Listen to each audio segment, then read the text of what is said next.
Hello, welcome to Family We've Got Your Back. I'm Michelle Christensen, and this is my husband. Trent. Okay. We have the same last name, Christensen. It's true. Yeah. Whatever.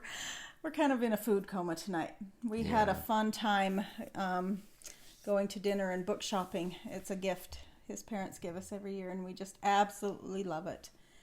And we had such a fun time. So thank you. But food coma for the podcast. So we might be a little incoherent. I will not be.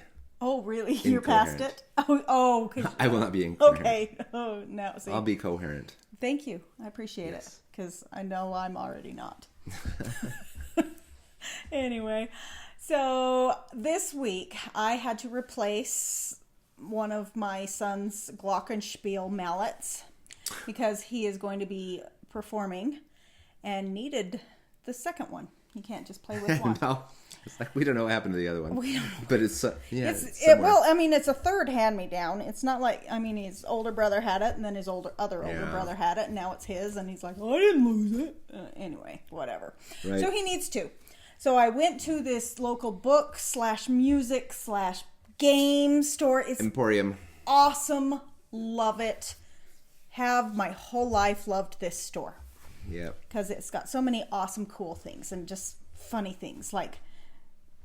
Anyway, I won't tell the story. Anyway, so I went to this store to get him a mallet. Mm-hmm. And they were having a book signing from a very popular author from I don't know if he's from our area, but he's at least from our state, right? Yeah. He's very popular. And so we got there late, obviously, because, we weren't intending to go to the book reading and book signing and all that. And I said, to the cashier at the back, I said, could somebody help me get a glockenspiel mallet? And he said, no. I was like, no? He said, not tonight. And I'm like, what? I'm like, here at your store trying to buy something that you sell. And he's like, nope.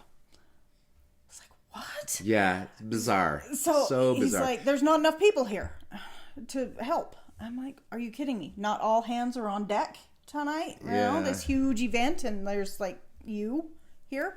So anyway, I went upstairs where the book signing was happening, and I saw a lady that looked official, and I said, do you work here? And she said, no, I'm his assistant, the author's assistant. And I thought, well, then where's the employees? Where's the people that are supposed to be running the store? So then I go downstairs, the other set of stairs, and to the front check, and I said, can you help me get a Bell's mallet, a glockenspiel mallet? And she said, no.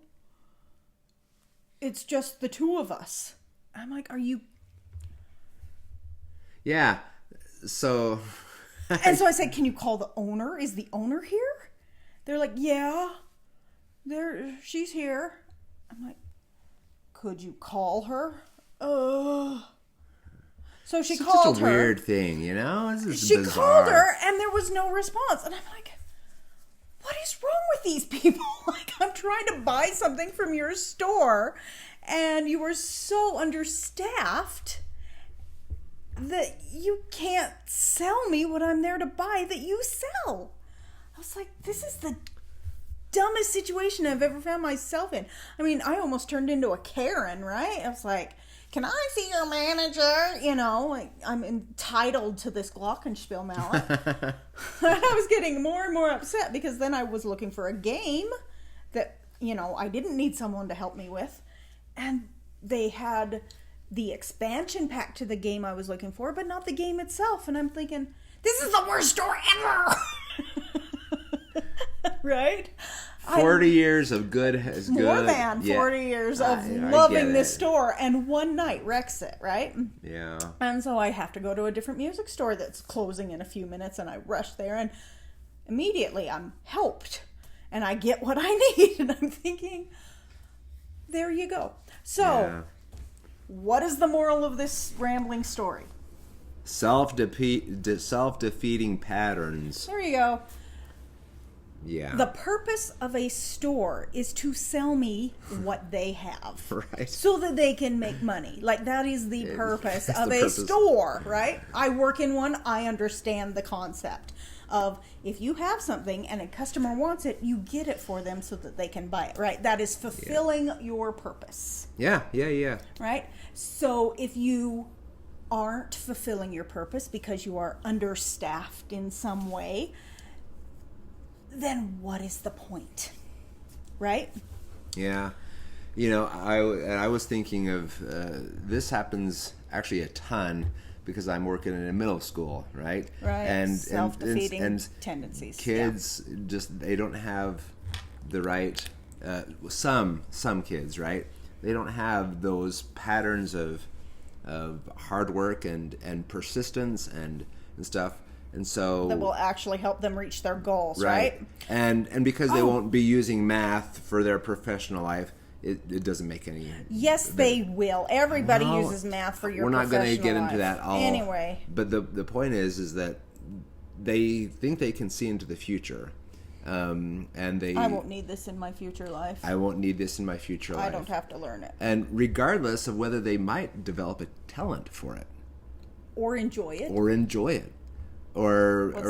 Once they understand, or find maybe success. they will need it. Like maybe they will need it, and they will be stuck at a position where they could have done more, right? And I do not know a single person on earth that doesn't need like percentages and basic algebra stuff. We're not going to get into all that, but the point is, you try to learn as much as you can about as many things as you can when you're young, so the doors are open for you. And we and as adults we still do this. Like we get stuck in ruts. Oh yeah. And it's truthfully it is a little bit harder to learn when you're a little bit older because your brain develops patterns, and it's like you're tromping through snow. When you're younger, it's ankle deep, and when you're older, it's knee deep, and so it's a little more difficult. You can learn new things, but creating those neural pathways is more difficult. Right. And so it is harder to do stuff when you're a little bit older, but regardless, you should always be trying. You should always be trying to improve, and learn to something maximize new your every potential. day type thing. Yeah. So anyway, so the definition of defeat that we chose was frustration by nullification. Okay, I can speak.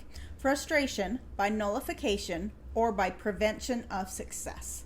It's like, so like for me, my purpose here on earth, in my opinion, is being a mother, being and nurturing and teaching my children all the things that they need to know, so that they can.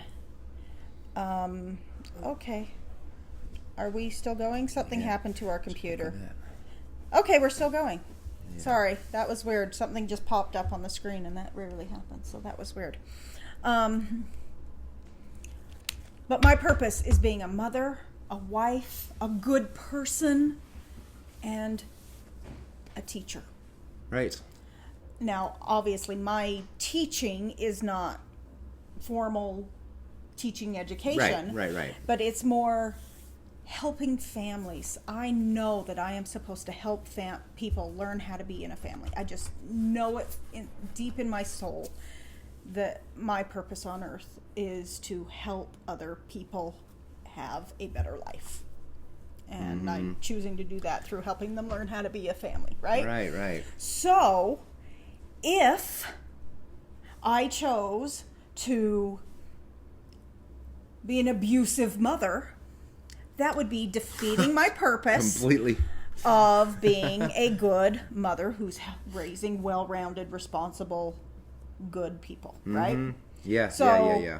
What are you doing in your life that is defeating who you're meant to be or what you're meant to be doing? Like, if or your potential, right? Or your potential, or even like, okay, so I need money to eat and have a home, but I don't want to go to work. So I let any excuse stop me from going to work. That, for example, I don't do that, but whatever, for example. And so therefore, that not wanting to go to work is a self-defeating tendency. Yeah, right. So what's your lack of sufficient staff in your life, basically, to refer back to the story about the bookstore? What is preventing you from fulfilling your purpose? Is it, for me, it's lack of physical health. I need to eat better. I need to exercise so that I can not be exhausted all the time and get more done. Right? So I need to be physically better so that I can actually accomplish what I want to accomplish in my life. So that's my self-defeating tendency that I'm going to work on this week. Yeah. I'm not going to force you to tell yours. You implied to ask. Is there something that you'd like to share? I haven't thought about that. Okay, so if I'm not going to force you, but I'll keep talking, and then if you come up with something, Yeah. But so, are you healthy enough to live your life the way you need to live it? Are you emotionally stable enough? Are the thoughts that you are thinking serving you, or are they harming you? Right? When you are angry, typically, your thoughts are not serving you. They are defeating you in some way. Yeah. Right? So what is it in your life that is preventing you from succeeding, from achieving your purpose? Yeah. Oh, and I don't know, this is something that I'm slightly concerned about. It's not really in the here and now, but I'm going to be taking some classes in January. Yeah. And that's so slightly exciting. I'm so excited. It's exciting. When I took education classes the first time around, it was very easy and very natural for me. It was kind of common sense stuff. It seemed like it was fairly common sense on how to assess and how you treat students and things that engage students and whatnot. But it's been 30, well, it hasn't been that long. It's been 2006 was when you graduated. It's only been almost 20 years, right? Oh my. Yeah, and but I'm worried that those study skills that I had developed and whatnot, that they're not going to be as acute. And so I'm slightly concerned about that. So I'll have to redevelop some skills, some study skills that have been kind of dormant for a while. Well, the everyday consistent study skills, because you're a teacher, you understand the concept. I get that. Right? So I'm glad that you're worried, because then you will make an effort to do it. Right. But I think there's less to worry about than you're worried about. And I think so too. Right? So you're making a mountain out of a molehill. Probably. But that's okay. Right. Because then you'll put forth the effort. Yeah. As long as it doesn't overwhelm you and cause you to just stop. And so that wouldn't be a self-defeating if you allowed it to stop. But if you allowed it, right. Studying, then it would be. Yeah, for sure. A defeating tendency. Mm-hmm. So this week, I say that too much, I noticed. Anyway. The homework, assignment, we're going to come up with a better word for it for the new year. This week is to identify one area where you are shooting yourself in the foot. And stop it. Yeah, stop it. Stop it. Unload that weapon and put it away. And you to saying stop it, of course, is easier said than done. But there are things that you can do, right? There's mental cues, if you get your team involved, your significant support, other, whatever system, then that's half of the battle, truthfully. It truly is.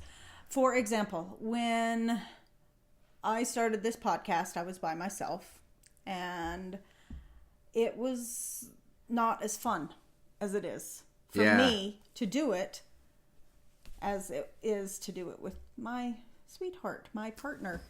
Yeah. It's more fun for me to do it with him. And it's enjoyable for me as well. Yeah, we have a good conversation about it. We engage in adult conversation that is has a purpose and not empty, right? And it's really been kind of awesome to work on all of these things that we're talking about this year. It's been fabulous. So getting Trent involved in my goal to never miss a day and do a podcast has been the right thing, because we have been successful. We have never missed a week of doing the podcast, even when we're in food comas. So I think Probably that's a great idea to involve your loved ones in your goal to stop hurting yourself, stopping yourself. Yeah, that's a dumb thing to say, but anyway. So like, don't be a store that won't sell you sell stuff to their customers. Sell the product. Right? Sell the product. Don't defeat your purpose. Okay, live your life in the way you were meant to, and you will be so much happier. It will be more full, and you will be, I don't want to say fulfilled, but you will find success and happiness and joy in your situation, instead of like, oh, I hate my life, right? Yeah. So anyway, have a wonderful rest of your week, and we'll see you next time. Bye-bye.